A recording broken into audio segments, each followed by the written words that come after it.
Hello, Louisiana beer reviews are back with something I never heard of until just now.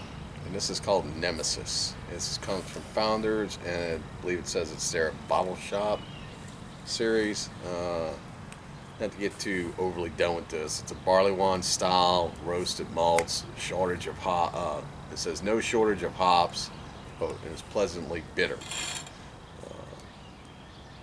Let's see. It's got a mahogany. It says it's got a mahogany hue and a malted flavor. Let's see if this is one of their flavored ales. It is not. So it claims that this is a barley wine style ale brewed with roasted malts. Okay. Okay, Let's get the specs. It's 11.2, 75 IBUs. Yeah. I got this at Total Wine in Metairie on Veterans Boulevard. I believe I paid like $14.99 for 4-pack? 4-pack. Oh, so same as the Panther Cup. So I'm going to crack this open. Under the cap it says brewed for us. Sometimes they do that. I'm going to go ahead and pour this. And man, that's dark. That is definitely mahogany. It's dark. It's Man, dark like that I got Crown ripped Royal off Black. again. It's dark like the Crown Royal Black. And I noticed it's kind of viscousy sticking back to the bottle when we. Oh yeah, those hoppy beers will be so sticky. It'll be like glue. Oh, you could smell the hops in this. Just by smelling it, I'd say at Founders you had a home run. I spilt some of the Pabst Old Tankard Ale on my keyboard one time. Yeah. And that letter A was stuck like glue for a year. It would Yeah. never. You should have just thrown it away. Yeah, You but washed it. I got it to work again. All right, but it was kind of scary. All right. Right. And might I add, most barley wines are not this dark. Oh no, This one's malted No. out. It even says so on there. this is ruby Yeah. brown. Well, the label calls it mahogany. If this is mahogany, this is one of the darkest mahoganies I've ever Yeah, seen. it's To me, almost the like color of Coca-Cola. I think Coca-Cola's Which not in as some- dark as this. And some, It's you know what kind of wood? It's like ebony. You know, ebony is what, the blackest wood. ebony means dark, yeah. Yeah, when you look down, you can see the red though. Yeah. But it's dark like that Crown Royal Black. I keep saying that. Well, it's almost like pond water you'd see somewhere. Oh, with all the leaves soaking All in it. leaves fall down into a pond and it just gets dark. All that Like- mush. It's getting darker outside here today. All right, so this is 11.2. It's got that classic Founders head bubble lacing stick on it. So let's go ahead and try this and see what it's all about. Cheers. Cheers. It was a shock because I didn't even know what you had in that refrigerator freezer appliance.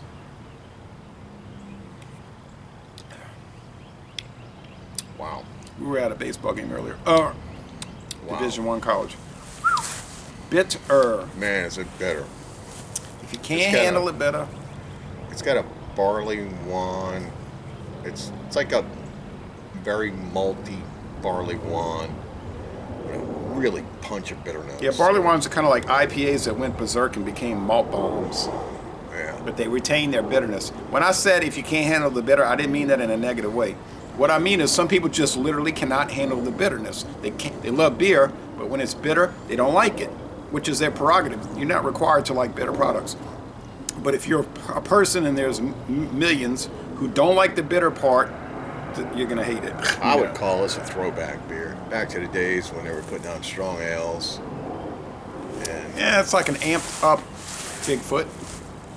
yeah, malted, amped up. This is woodier than Bigfoot, though, from my memory. I think Bigfoot is sweeter and not as woody, like wood, like literally wood, barrel. Does it say it's barrel aged? No, but I'm picking up wood. It's got a strange looking label. It's almost like a label like a kid drew it. Well, it's some kind of new series that they're putting out, and this is the first one. Maybe they went to a middle school and said, "Hey kids, y'all want to be on a Well, beer I'm thinking label?" 11.2. This one's going to age well. Kids, one of these is going into the museum. Really? You think that's really?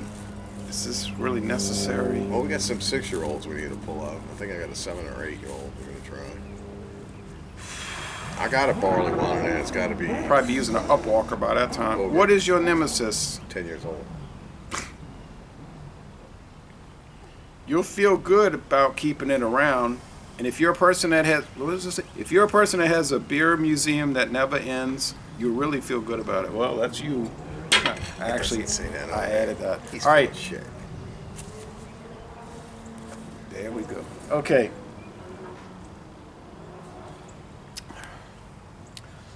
It's Like it. very beer. I'm ready to go ahead and give it a score. Yeah, it's like a very beer flavored thing. Let me get a few more. It's like deep bread crust. The body isn't as heavy as you think, though. No. You would think, oh, it's going to be thick, it's going to be right gross. through. No, I it's call it to medium to light on the body. yeah. Look at the body. It's high medium. I wouldn't say it's light, but it's not heavy.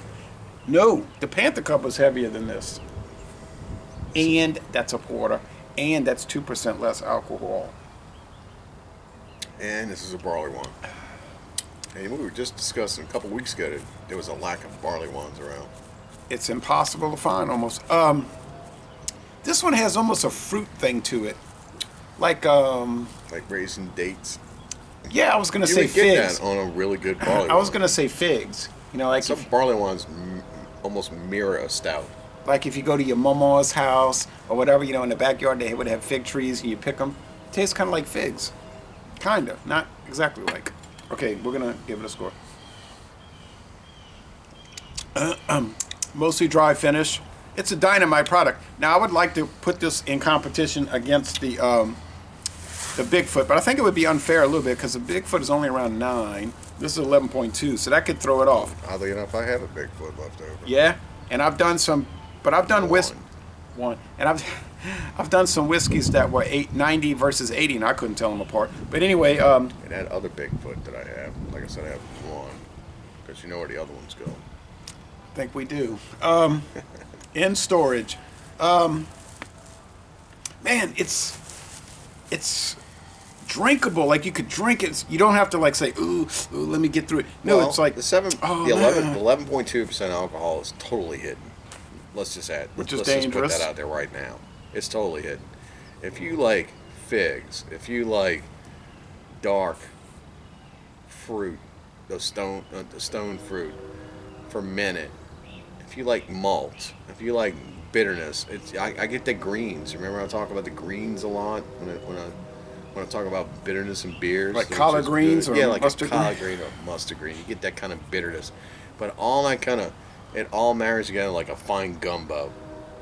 If You you know, let you need this all these flavors to get together. You know, like when Uh, we cook in New Orleans, we cook with Trinity.